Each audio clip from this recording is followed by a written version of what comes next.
It's our second season in Class B. Time to get promoted. Welcome back to Baseball Dreamland. It's Season 6, and the 1908 season will see our New London Whalers attempt to claw our way up to Class A and out of the park Baseball 26. The Chicago Cubs and Almendaris each claimed their third league title, the Los Angeles Angels secured their second, and the Philadelphia Athletics won their first Roosevelt Cup. Lou Litchi and Frank Hershey carried their weight as we limped to a 67-73 record, good enough to avoid the drop. Meanwhile, our rivals from the South, total combustion, smoldering wreckage from Jacksonville and Montgomery. We're now 216 strong in the main pyramid after 18 more clubs squeezed their way in. With Class D at capacity, we've added a brand new 7th tier, Class E. That's right, we've invented another layer of suffering. Class C expands to 8 leagues, Class B will relegate 2 per league into it, and Class D gets to hand out only 1 promotion apiece from now on. Here's a snapshot of the 138 clubs in the top 5 tiers. The Chicago Cubs still wear the crown as they aim for a 4th straight National League title. Meanwhile, Class C is swelling, now up to 58 clubs on its way to a 64-team cap. We're dangerously close to needing a second alphabet here. Promotion in green, relegation in red, 35 clubs climbed and 15 took the express elevator down. Albany made a rare horizontal move within Class A, joining the International League, now home to 3 former AL franchises, and we, your humble New London Whalers, were one of a dozen Class B clubs to get shuffled like a deck of old tired cards. 7 clubs rebranded this offseason. One season after the other Boston club abandoned their Red Sox, the Boston Americans have renamed themselves the Red Sox. Pettiest rebrand in baseball history? Probably. Most entertaining? Absolutely. Class D, fresh off its 24-club graduation spree, now holds 60 teams and will eventually top off at 64. I may need to rent out a second spreadsheet to keep track of all this. 6 clubs got the boot from Class C down to Class D, while Class E is officially open for business. 18 fresh clubs enter at the bottom, split across 3 leagues. Welcome to the party. Hope you brought a helmet. 7 more rebrands here in the basement. The Oil City Oilers are now known as the Cubs because nothing says originality like ripping off the champions. We see you, knockoff Chicago. Out west and down in Cuba, it's business as usual. Both pyramids are holding steady into 1908. No 7th tier nonsense, yet. The California League added 3 new clubs, bumping its total to 6. The Cuban League stays the same, aside from its usual 1-up, 1-down promotion and relegation shuffle. 5 West Coast clubs changed their names, again. The Aberdeen Black Cats decided to hit undo and are once more the Grays Harbor Grays. Identity crisis? Maybe. And commitment issues? Definitely. Welcome to the New England League, Class B edition. We got snubbed last year, but we're in for 1908. This season we'll square off against clubs from New York, New Hampshire, Massachusetts. Old rival Holyoke returns, and we've tangled with Manchester before in our Class C days. Haverhill, Lowell, Nashua, and Troy all started in Class B way back in 1903, so they've got the scars to prove it. The Montreal Royals played 3 seasons in Class A and want back in. Owner John Shea cracked open the vault and boosted our budget from $22,000 to nearly $27,000. It's still second worst in the league, but hey, progress. The bad news, the real-life New London Whalers folded after 1907, so our fan loyalty and market size both dropped from above average to average. Shea gave me a reasonable list of goals, none of which include keeping the franchise alive, so that's comforting. This year's Roosevelt Cup will be absolute chaos. 252 clubs will enter. Only 4 are going to get first-round buys. Thanks to your suggestions, I learned associations can apparently support more than 256 teams, which immediately made me think that it needs to be 3 times bigger than this. This series doesn't end until we check 2 boxes, be the first minor league club to win the National League and win the Roosevelt Cup. No minor league team has even made it to the National League yet, so 1908 is not the final chapter. Sorry, binge watchers. The 1908 draft introduces 862 first-year free agents into our glorious baseball octopus. The lottery phase dishes out 2 players per team, then the expansion phase sends the leftovers to the new guys. We've got a 0.34 chance at the top pick. Do I feel lucky? Well, Yes, I do, because the Whalers just landed the number 7 pick in the draft. The New York Highlanders go first, with Syracuse picking second after winning the Tri-State League. And at number 5, say it with me, the Amsterdam Gloversville Johnstown Jags, still the most glorious mouthful in the sport. Shoeless Joe Jackson goes first overall to the Highlanders, where he'll presumably learn to stay away from gamblers. Pairing in with Ty Cobb sounds illegal in 12 states. Syracuse grabs Vin Campbell and teams him up with Frank Schulte in the outfield. Zach Wheat looks poised to dominate the PCL for a decade. Rounding out the top 6, Dick Hoblitzel, Jules Thomas, and Amos Strunk. This is the biggest decision we've had in 6 seasons. The board looks like this. We got Hank Gowdy, best bat on the board, but he's a catcher. We already have 2. Todd Allen, solid glove, kind of a weak bat, would fill a need, but not a star. Hippo Vaughn is the top pitcher available. We're already swimming in young arms. And Ping Bodie, great outfield potential, but a bit of a reach. We're going with 18-year-old catcher Hank Gowdy over Hippo Vaughn. His high work ethic and durability tipped the scales, and both our current catchers are pushing 30. Still walking away from a bona fide ace like Hippo Vaughn stings? Let me know in the comments, wise move or decade-long regret? The Browns snagged Hippo with the 10th pick. One thing's for sure. We will watch your career with great interest. Our New England League rivals all went with arms in the first round. It wasn't a deep draft, so most of them grabbed serviceable guys rather than difference makers. It's the pitching version of, this is fine. With the 460th pick, we selected 27-year-old second baseman Jimmy Humphreys, a glove-first journeyman with just enough bat to make you squint and hope. He's not pushing Bill Shipke out of a job anytime soon, but he'll add some depth to our infield and give our trainers someone new to tape up. We've got 2 staff vacancies heading into 1908, assistant GM and pitching coach. Everyone else is staying, for now. Watch this space for drama.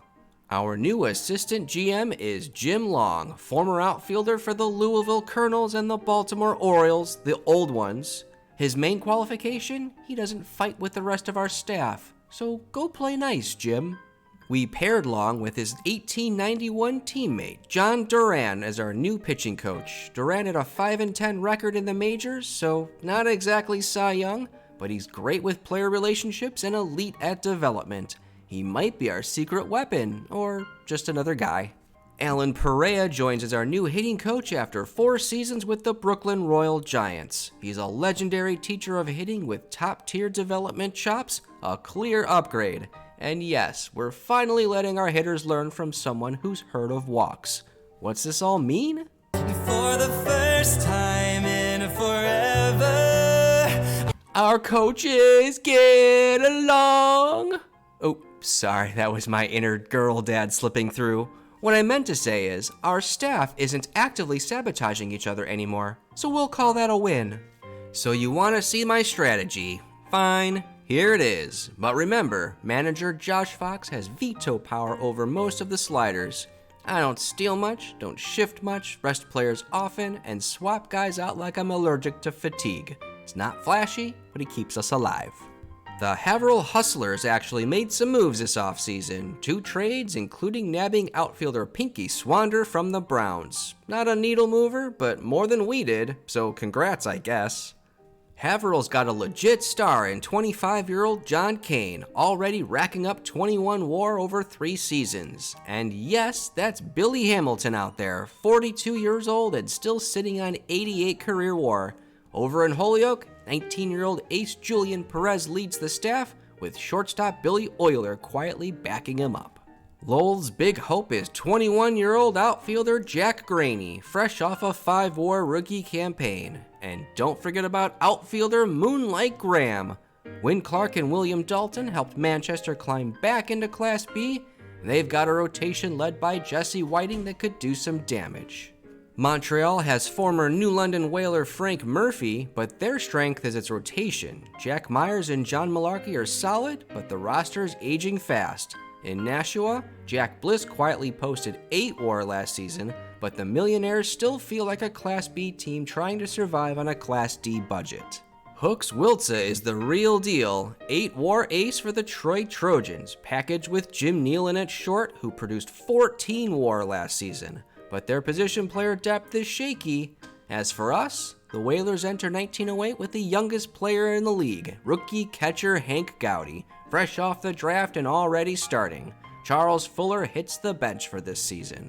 Here are your 1908 New London Whalers, opening day edition, sporting fresh uniforms from Trek 2300 on the OOTP forums. Thank you so much. Not suiting up just yet though, Carl Sturzer, Frank Oberlin, Miles Marriott, Jimmy Humphreys, Julian Mattis, and Tom Bannon. They'll all start the year on the reserve roster. Frank Hershey's pitching in a 9th inning jam, gets the ground ball, but the throw gets away. The next batter is Win Clark, and he pops it up to help our New London Whalers win by a score of 2-1. Lefty O'Banion left early with a minor injury, but allowed no runs with 3 strikeouts. Walter Patterson smashed a 2-run homer in the 2nd inning. Hank Gowdy reached base 3 times, stole a base, and threw out 2 base runners. In other action, Walter Purdue pitched the Haverhill Hustlers to a 5-2 victory against Holyoke. Walter Gilliam and the Lowell Tigers win a 1-0 pitchers duel against Nashua. Hooks Wiltza and the Trojans of Troy knock off the Montreal Royals by a score of 7-3. We're up early at Haverhill, and Harry Welsh sends one into the left field gap. His double clears the bases and gives us an 8-run first inning. Surprise, we won. We finish April in first place with an 11-5 record, 2.5 games ahead of second place Troy and Nashua. Only 2 games separate 7th from 8th, however. Walter Patterson posted an 808 OPS, which translates to a 150 WRC+, in this run-starved environment of 1908. Harry Long allowed a single earned run in 36 April innings for a 3-0 record. Joe Delahanty is our last hope, down 1-0. He grounds out to second base, and we lose despite only allowing 1 hit to the Troy Trojans. That's our 5th loss in a row, which caps a 12-17 month, dropping us to 5th place, 6.5 games behind Manchester for first, and 4.5 games ahead of safety in front of Lowell in the relegation race. Frank Oberlin took over for Mark Clayton in relief and posted a 1.35 ERA in 20 innings.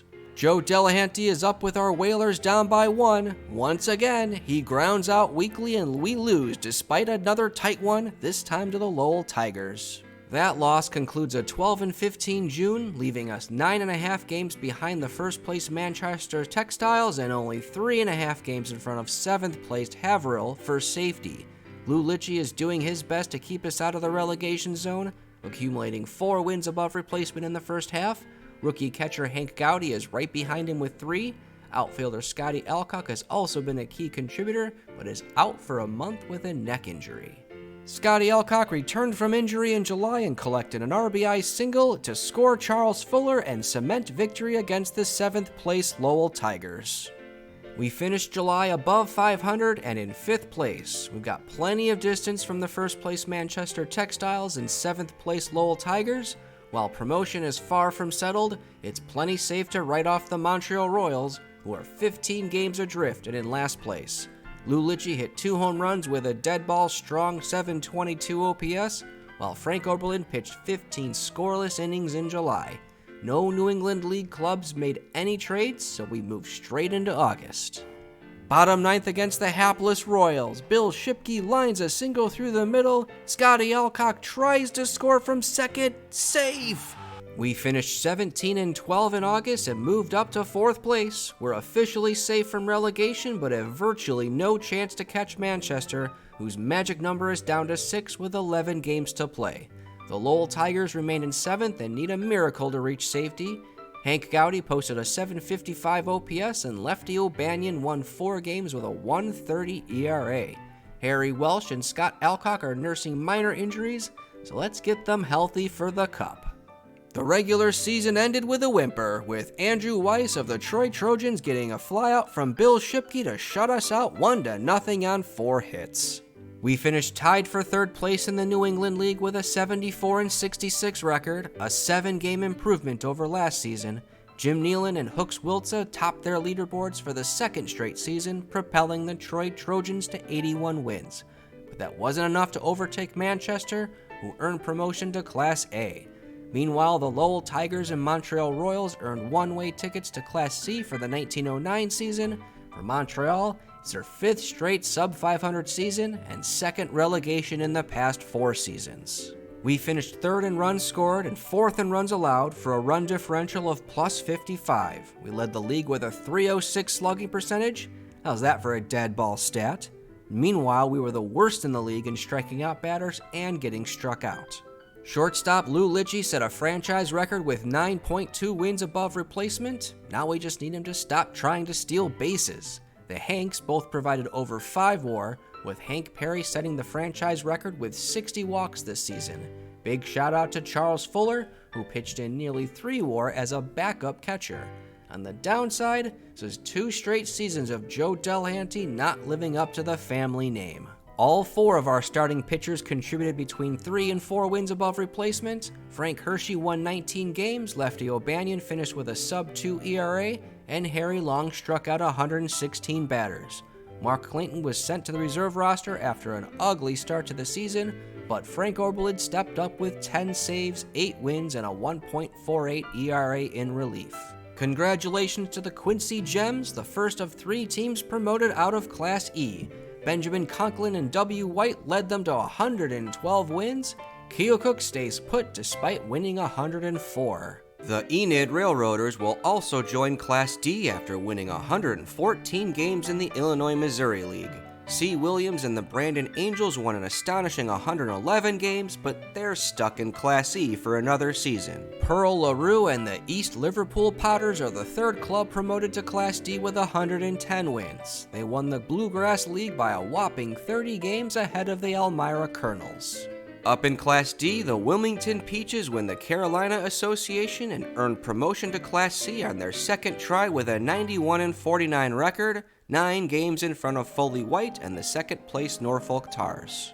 The Waterbury Authors and Meriden Silverites enter the last day of Atlantic Association play tied for 1st place with 86-53 records. Both teams play their final games at home, but Meriden's matchup is much easier as they have Big Ed Walsh on the mound. Waterbury is trying to hold on in the 9th, and Charles Schumann induces a shallow pop fly to secure their 7-4 victory. The Silverites had an easy time with 11-win Brockton. Clyde Dixon's error made it 8-1 Meriden, and Ed Walsh did the rest. With Waterbury up a pair, Merle Whitney lined a single off Ed Walsh, scoring 2 more runs and securing promotion for the Waterbury Authors. So the Waterbury Authors earned promotion on their 3rd try, while Ed Walsh and the Meriden Silverites will be back for their 7th straight season in Class D for 1909. The Brockton Tigers have the dubious honors of the worst record in the entire pyramid. Have fun in Class E, boys.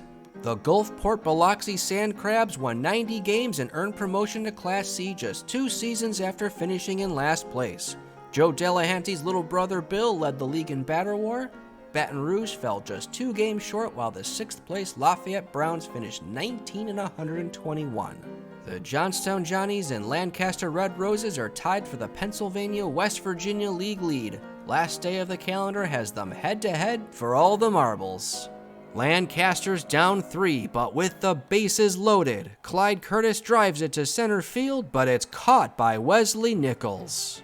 Johnstown is promoted after 4 seasons in Class D, while Lancaster stays put and will give it a 4th try in 1909. Despite the efforts of Pryor McElveen and James Mahaffey, the Brooklyn Royal Giants finished 3rd. And shout out to Trenton, last place again, but a 56-game improvement from their 1907 season. High five! Paducah takes the Kentucky-Illinois-Tennessee League crown by 6 games over Meridian and Birmingham. The Columbus Discoverers finished with just 19 wins, tied for 3rd worst in all of Class D with the Lafayette Browns of the Cotton State League. which means they've got a one-game playoff to determine who is relegated to Class E. Lafayette is rallying in the second. Tim Struthers' 2 RBI single makes it 5-0. Browns win 10-2, and Columbus are relegated. Jack Barnett led the Chicago Leland Giants past their Chicago rivals by 4 games for the Northern League Championship. The Clinton Infants finished 16-124, bad enough to become the second club relegated out of Class D. San Antonio finished first and second in the Gulf Coast League, and it was the Broncos earning promotion to Class C. Amos Strunk and the Black Broncos will try again in 1909. A. Weber and the Akron Champs are indeed the champions of the Ohio State League after winning 95 games. They're promoted to Class C for the second time in 3 seasons. The Webb City Webfeet win the Oklahoma-Kansas League by 5 games over the Leavenworth Convicts. Ray Rowling and Weldon Henley had nice seasons, but it sure didn't help their clubs much. The final team promoted to Class C is the Inland Empire League champion Newcastle Knox, led by two-way Cuban star Estaquio Perdoso. There's drama in Class C, where the Montgomery Senators and Macon Peaches are tied on the South Atlantic League's final day. Montgomery heads to Natchez. Macon welcomes Opelousas, who will keep their nerve. Montgomery holds on for the win in Mississippi, with Jerry Up securing the final out and stranding 2 runners. But Macon couldn't force that one-game playoff. Ball player Burns flies out to center, and Opelousas spoils the drama by winning 5-1. Montgomery earns promotion back into Class B. Ashby Dunbar led the South Atlantic League in batter war for the 3rd straight season, but Macon will spend a 4th straight season in Class C. Opelousas spoiled Macon's chances, but they're still relegated to Class D after a 96-loss campaign. Al Newton and the Concord Marines won 87 games and earned promotion back into Class B. The Norwich Reds finished bottom with 88 losses and head back to Class D after 2 seasons. 2 straight pitching war titles for Orvie Long, but Fall River is stuck in mediocrity. Make it 2 promotions in 3 seasons for Owen Wilson and the Joplin Miners. Wow. They'll enjoy Class B ball in 1909. 1 season after getting promoted out of Class D, the Vincennes Alices are headed back after 83 losses and an 8th place finish. Norwood Gibson led the Ohio Penn League in pitching war for the 2nd straight season, and this time it was good enough for promotion to Class B. That's 2 promotions in 4 seasons for Bradford now. Meanwhile, the Fort Wayne Billikens are relegated for the 2nd straight season after 91 losses.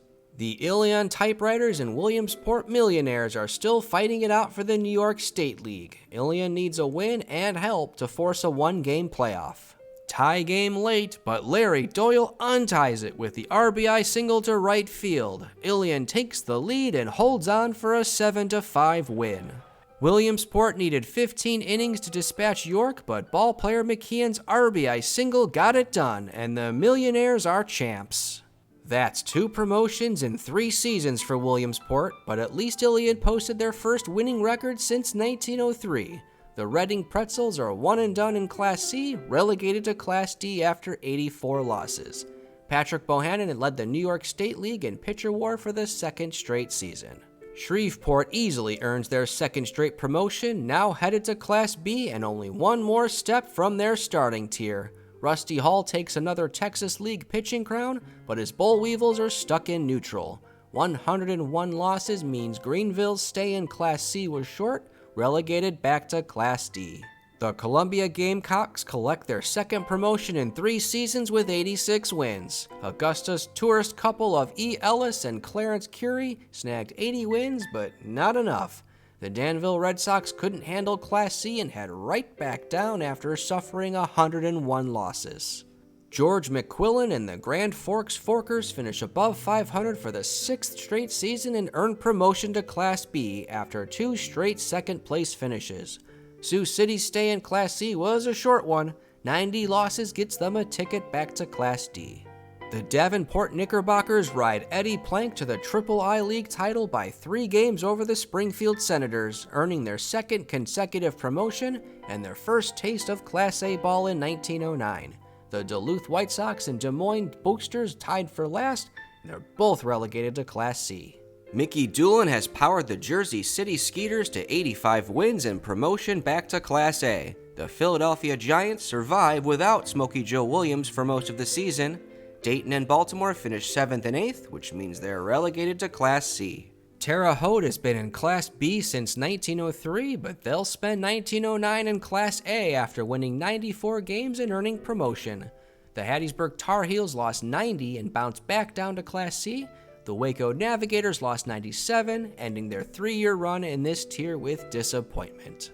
Up in Class A, the St. Paul Saints win the Western League and earn their 3rd season of American League Baseball. The Cedar Rapids Rabbits continue their mantra of being too good for Class B, but not good enough for Class A. They're relegated with 96 losses. The relegation battle is down to the final day in the American Association. The Schenectady Frog Alleys lead to defeat the Milwaukee Brewers on the road to force a 1-game tiebreaker. All tied in the 10th inning, Rafael Figueroa grounds it up the middle. The winning run scores from second to secure safety for the Brewers. The Frog Alleys held on in Class A for 5 seasons, but finally succumbed to relegation, finishing 2 games from safety behind Milwaukee and Utica. It took 6 seasons, but Ed Willett and the Toledo Mudhens have finally been promoted to the American League, finishing 3 games ahead of Columbus. The Memphis Egyptians are another club who've served in Class A for the entirety of the Pyramid's life. They finally get a chance to play American League ball after beating Louisville and New Orleans by 2 games for the Southern Association title. The Indianapolis Indians also had their 6-year run in Class A snapped, but they're relegated to Class B after an 82-loss campaign. Final day of the International League season, and the Philadelphia Phillies are at risk of becoming the first National League club to be relegated down to Class B. They can avoid it with a win in Providence.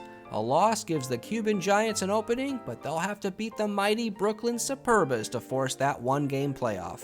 The Phillies avert catastrophe by shutting out Providence. Red Downey induces a double play grounder from Harry Armbruster to finish it.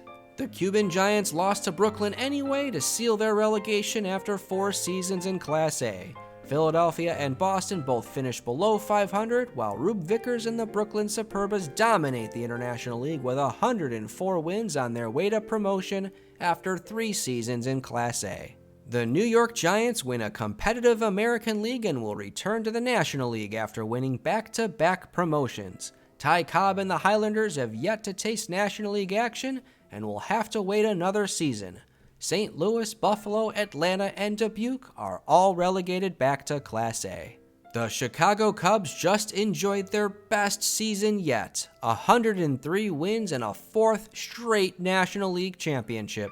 Joe Tinker also wins his 4th straight Batter War crown.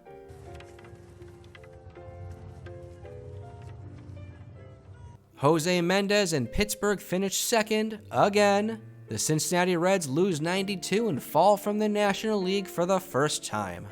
Congratulations to the Grays Harbor Grays, Oakland Commuters, and Santa Cruz Sand Crabs on their promotion to the Class B Northwestern League. Stockton, San Francisco, and Alameda will stay behind.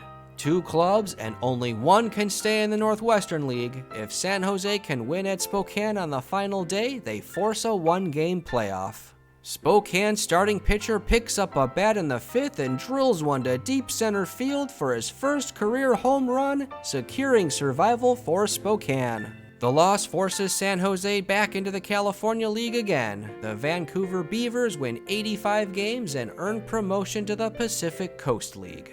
The Seattle Seawashes have dethroned Los Angeles as champions of the Pacific Coast League and the West Coast Pyramid. It's their first PCL title since 1903. Bill Hogg's pitching supremacy wasn't enough to save the Portland Beavers from relegation back to the Northwestern League.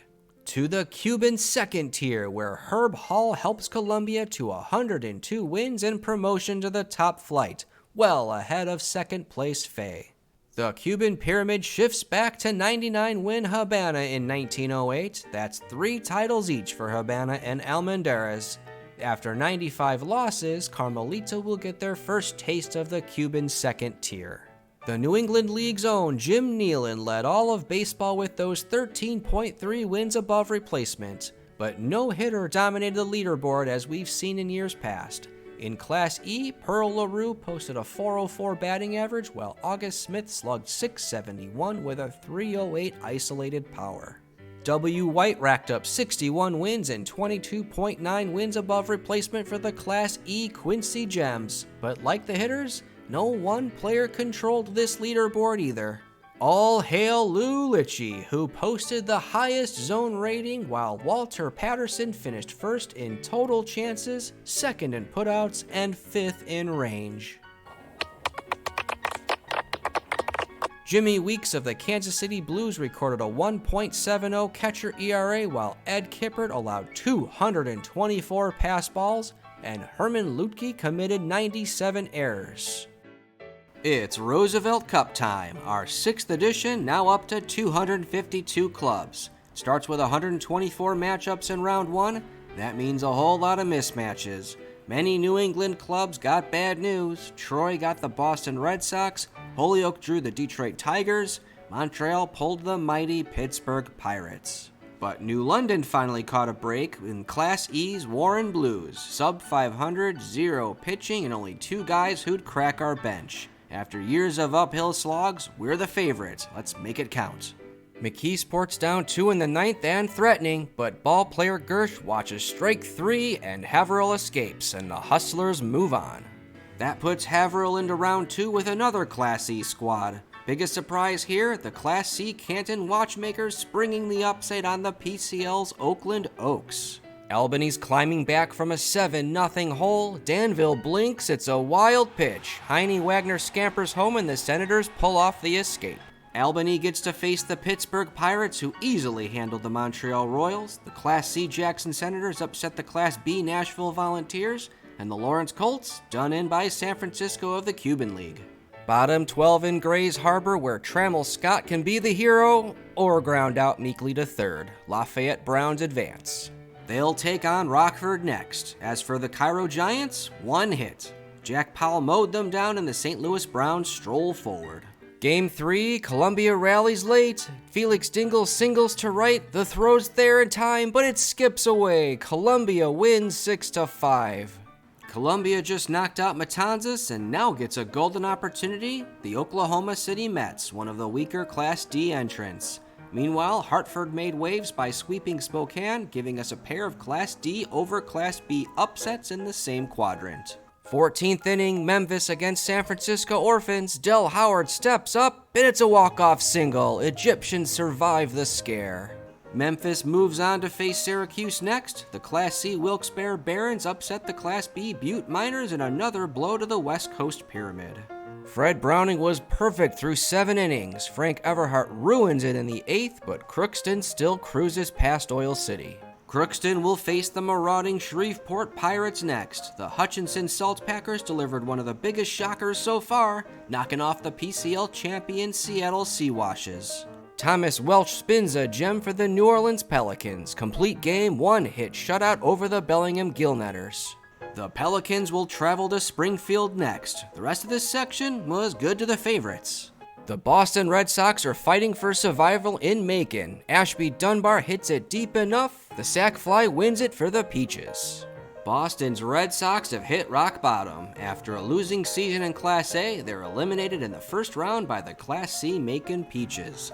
The PCL's San Francisco Seals are swept out of the Cup by Class C Springfield Ponies, making it 3 PCL teams bounced by lower-tier clubs. The Whalers draw the Warren Blues, who finished 4th in Class C in their first season. They only have 1 proper pitcher and 2 players with a 2-star rating, catcher Robert Smith and second baseman Sid Gordon. We're healthy, so let's take care of business. Tied in the 7th, Scotty Alcock slashes an RBI double down the left field line. Game 1 decided right there.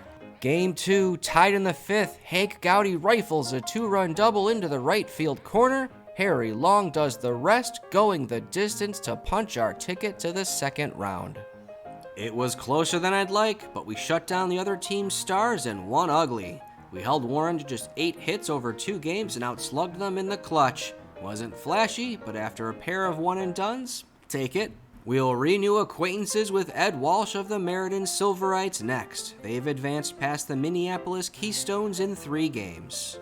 Ottumwa on the brink, Charles McEnroe pops out and they become the first Class E club to reach round 2. Akron, you can't be serious. Ottumwa will face Natchez in the next round. The Leavenworth Convicts escaped the first round, though it took 14 innings to get away from the Milwaukee Creams. Tied in the 14th, Luis Gutierrez singles through the right side, John Keyes scores, Lake Charles walks off Stockton. Lake Charles gets Paducah next, who barely got past Carmelita. Class B Marion pounded the AL's Atlanta Crackers 9-2 in Game 3. Guthrie is trying for a 12th inning walk-off. Henry Eberts hits a routine grounder, but the Nuevo Criollo throw is low. Senators walk it off. Guthrie wins on an error, of course, because chaos is their brand. They move on to face the Milwaukee Brewers, who looked scary good against Williamsport and nearly no-hit them in Game 2. It's another cup with Guthrie making noise, and the baseball world still hasn't figured out how. Still scoreless in Toledo, Lowry Bryant's fly ball is caught in center. Was that a pitiful throw, or did the Cuban Giants not know the situation? Mud Hens win. Toledo faces the San Antonio Black Broncos from Class D, fresh off upsetting the Lynn Shoemakers of Class C in the first round. The Providence Grays have 2 on in the 9th, but Eugene Salisbury coolly retires Bert Niehoff to close out the series for Peoria. Peoria gets Gulfport Biloxi next. Class C Colorado Springs are feeling like $1 million after upsetting the Class B Duluth White Sox. All tied in Kansas City, Jimmy Walsh sends it to straight center, allowing Ed Greminger to trot home and send South Bend home. Kansas City now heads to Cuba to challenge Almendares. Also in Havana, Punzo knocks off Class C York, a big one for Cuba's second tier. Bottom of the 11th in Paris, John Kiernan singles to right field to score fellow Parasite David Lehman, and they walk off the Havana West Stars. Paris won in extras, and their reward is a death march against the defending Roosevelt Cup champs, the Philadelphia Athletics. Good luck with that one. But if you're looking for Cinderella, it might be the Austin Senators. The Class D squad stunned Class A Rock Island and then got the softest second round draw imaginable, Class E Quincy. Round 2 arrives with 128 clubs still dreaming. Somehow, the 16 remaining NL and AL squads once again avoid each other, but can they all dodge disaster a second time? I'd say no. I say yes, please. 23rd inning in Lancaster. Bill Davidson breaks the deadlock with a liner to left, Harry Welsh scores, and the Red Roses bloom into round 3. The underdog bloodbath is already underway. Class C Pueblo stunned the PCL's Portland Beavers with a walk-off in the 13th. Meanwhile, the Jackson Senators played a mere 17 innings to outlast the Chicago Union Giants, because clearly, Roosevelt Cup games now require government-mandated overtime. Game 3 in Columbus, Shoeless Joe up. He dribbles one to the mound, Burger Fields fires, and got him. Highlanders are out, and the Senators keep marching. The New York Highlanders become the first American League domino to fall. The St. Louis Browns and Dubuque Dubs nearly joined them, but snuck by. The Cup's getting spicier, and for some top-tier teams, a little sweatier too. Bottom of the 9th in Winnipeg, Joe Holland singles to right, and the ball gets away, allowing the Maroons to score the walk-off run easily. Winnipeg's prize, the Crookston Crooks. No word yet if they'll be wearing ski masks for their third-round series. The Dallas Giants survived the Newark Nukes in the 15th inning. 10th inning in Charleston, where Ray Ryan sends the Canaries to the next round, and the Macon Peaches will head home once the left fielder finds the ball. The Chicago White Sox await Charleston. Their namesake, Class D Alexandria, knocked off Concord, while the Philadelphia Quaker Giants did Class C proud by booting out Class A Cedar Rapids. Lower tier swagger is in full effect. Next up for New London, the Meriden Silverites, a team that's been a Class D powerhouse without a promotion to show for it. With Ed Walsh throwing fire and Fred Merkel hammering line drives, this club's been stuck in place more from defensive woes than a lack of talent. But with Hank Gowdy banged up, we may not be in a position to exploit it. Game 1 was tied in the 6th until Arthur Queeser smashes a 2-run double into the left field gap. Silverites steal it 4-3. All we needed in Game 2 was for Harry Long to play hero. This time, Arthur Queeser grounds out to put the series all square. But once again, we blow a game we should win. Carson Hodges' RBI triple made it 4-1 Meriden in the fourth. We battled back, but not all the way back. The Silverites called on Welsh to slam the door on Hank Perry and end our cup hopes. It's the same script. We out-hit and outscore opponents, but cough up the big moments on defense and the base paths. That was enough to finally get manager Josh Fox on the hook. 6 seasons, a promotion from Class D, and a 450 to 390 record, but another cup collapse. Thanks for the memories, Josh, but pack your bags. Josh Fox led us from Class D to Class B with a solid 450 and 390 record over 6 seasons, but the man wants to micromanage everything from strategy to coaching hires, and with another cup collapse, that's a no from me. Thanks for the memories. Meriden gets Decatur next. Meanwhile, the St. Joseph Saints staged a Game 3 miracle, scoring late to shock Grand Rapids. Their reward? A third-round matchup with Binghamton. Is Guthrie pulling off another upset? Athletics sends one down the left field line. Benjamin Henderson scores from first. Senators win again, and the Brewers are out. Meanwhile, Guthrie's doing Guthrie things, knocking off Milwaukee and setting up a surreal matchup with Clinton, who only won 16 games all year. Baseball logic has left the building. 20th inning in St. Louis. Keefe hits a shallow fly to left. It's caught. Throws coming home, but offline. The Cardinals survive a marathon challenge from the Alices. The Cards draw Peoria next. Elsewhere, the San Antonio Black Broncos beat the Class A Toledo Mudhens, also in 20 innings. And Colorado Springs joined the party, eliminating New Bedford in a clean sweep. 13th inning in St. Paul, grounded to first. They come home with it, safe! Saints walk it off, and the Naps nap their way out of the cup. Now St. Paul gets the Philadelphia Athletics. But let's hear it for Cuba. Almendarez took down Class A Kansas City, and Punzo swept Waco while posting a 6-6-6 slash line. That's a hell of a way to earn a win. 64 clubs remain, and at last we've got a heavyweight bout. The Boston Doves and Chicago Cubs will duke it out in the first All-National League clash of the tournament. Someone's luck's about to end. Bases loaded for the Pirates. Fred Clark hits a grounder to third, out at first, and Lancaster stuns the National League's number 2 team. Stuck in Class D since forever, Lancaster just eliminated a legit NL contender. If Pittsburgh thought they were closing the gap on the Cubs, they might want to check their mirrors. Meanwhile, the Giants needed all 3 games, but walked off Jackson to advance. Winnipeg looking for the final out. Amos Hutter zips it past Powell, strike 3. Crookston books their 4th round ticket. The Bradford Drillers just punched up hard, blanking the New Orleans Pelicans in a 3-hit shutout to complete a sweep. They'll face another Class C club next. Meanwhile, the Philadelphia Quaker Giants keep the upsets rolling with a series win over the PCL's Everett Smokestackers. Natchez is looking to complete a comeback, and Forrest Plass comes through with a 10th inning walk-off single to upset the Dayton Vets. Natchez will host the Class B Toronto Maple Leafs, who just upset Class A Indianapolis. But Class D Lincoln pulled off a bigger upset, scoring 2 runs in the 17th inning to win Game 3 at the Class A Denver Grizzlies. That set up an all-Class D 4th round with the Lake Charles Creoles, who swept the Class B Lowell Tigers with a 1-0 win. The Tacoma Tigers gave the PCL some rare good news in this cup as they swept the American League Buffalo Bisons. St. Paul's looking to take down the Athletics. Ed Wheeler lines one off Charles Bender, Miller Huggins scores, St. Paul shocks Philadelphia and keeps marching.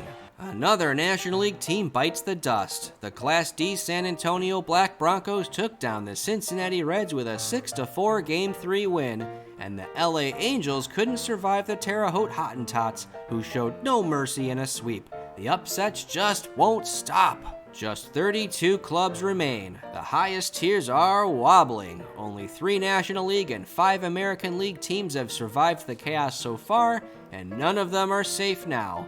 Most face plucky lower-tier opponents who've been sharpening their slingshots since February. Big stage, bigger upset. Al Demery induces a ground out to first base, finishing off the mighty White Sox. Springfield stampedes into the round of 16. Another big one falls. The Brooklyn Superbas, still technically a Class A team, outmaneuver the American League's Washington Senators in 3 tight games. Just like that, 2 more Major League clubs are erased. Springfield's takedown of the White Sox might steal the headlines, but these bracket shifts are seismic. A nervy moment for Lake Charles. The bases are loaded, but Lincoln pops it up in foul ground. Game over. The Creoles hang on and march into the 5th round. Sacramento loads the bases in the 9th, desperate to pull off the upset, but Pearl Casey grounds out to second and the St. Paul Saints exhale. The biggest surprise comes from Class C Natchez, who knocked out Class B Toronto in a brutal 3-game set. With nearly every remaining contender in flux, Natchez suddenly finds itself in a wide-open corner of the bracket. There's a storm coming and it's blowing in from Mississippi. We're down to 16 and the tournament looks completely unrecognizable from what you'd expect. There are 3 NL and 3 AL teams remaining, and they all square off. The St. Louis Cardinals face the Chicago Cubs in a rematch of the 1904 Roosevelt Cup final. A whopping 5 underdogs are guaranteed to reach the quarterfinals.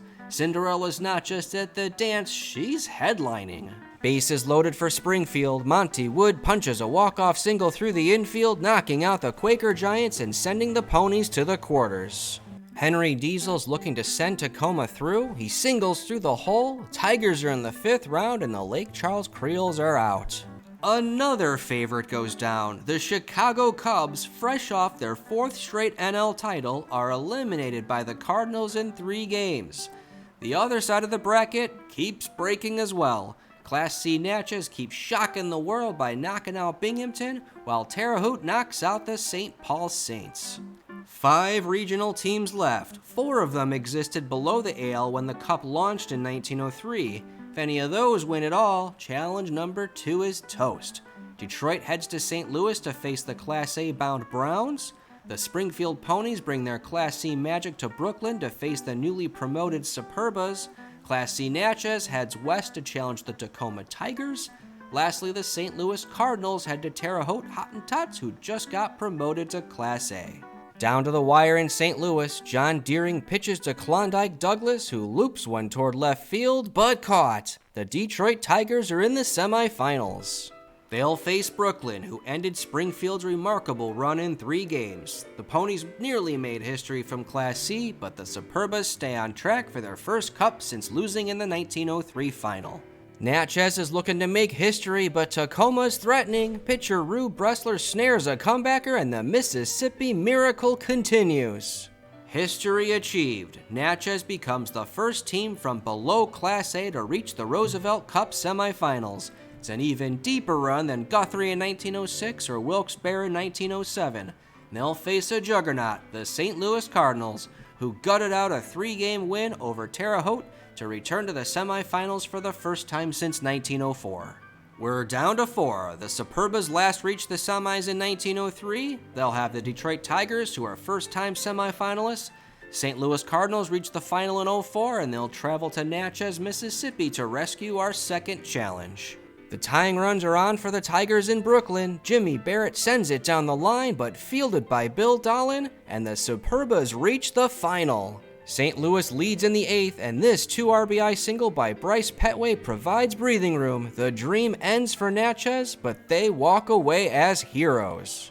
Both series end in sweeps, but they were far from easy. Brooklyn rallied twice in the late innings to knock out Detroit. St. Louis broke a 1-1 tie late in Game 2 to end Natchez's fairy tale.